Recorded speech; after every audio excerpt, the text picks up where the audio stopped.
ബാങ്കുമായി ഇടപെട്ട് പലിശ കൊടുക്കാനോ വാങ്ങാനോ ഇല്ലാത്ത എത്ര വീട് നമ്മുടെ മഹല്ലിൽ കാണാം.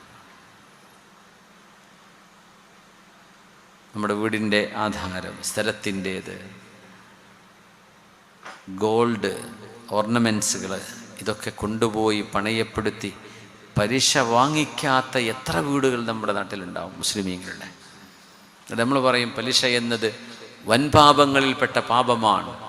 അതിലേറ്റവും ചെറുത് എന്ന് പറയുന്നത് സ്വന്തം മാതാവിനെ വ്യഭിചരിക്കുന്നതിനോളം ഗുരുതരമാണെന്ന് പുണ്യ നബി സല്ലല്ലാഹു അലൈഹി വസല്ലം.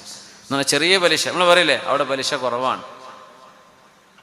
ആ ചെറുത് ഇത്ര ഗുരുതരമാണ്. അപ്പം അത് കൊടുക്കുകയും വാങ്ങിക്കുകയും ഒരു മടിയുമില്ലാതെ പലിശ തരാം, മാസാമാസം ഇത്ര അടച്ചു തരാം, അത് അടച്ചു തീർത്താൽ പിന്നെ വേറൊന്ന് കൊണ്ടുപോയി വെക്കും. അപ്പം തന്നെ ചിലക്കിതൊരു ലഹരിയാണ്. ബാങ്കിൽ എന്തെങ്കിലും ഇല്ലെങ്കിൽ പിന്നെ ഉറക്കം വരില്ല.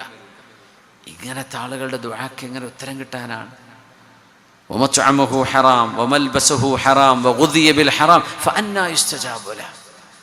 തിന്നുന്നതും കഴിക്കുന്നതും വീടും വണ്ടിയും കുട്ടികളുടെ പഠനവും ഒക്കെ പലിശയാണ്. എങ്ങനെ അല്ലാഹു ഉത്തരം തരാനാണ്?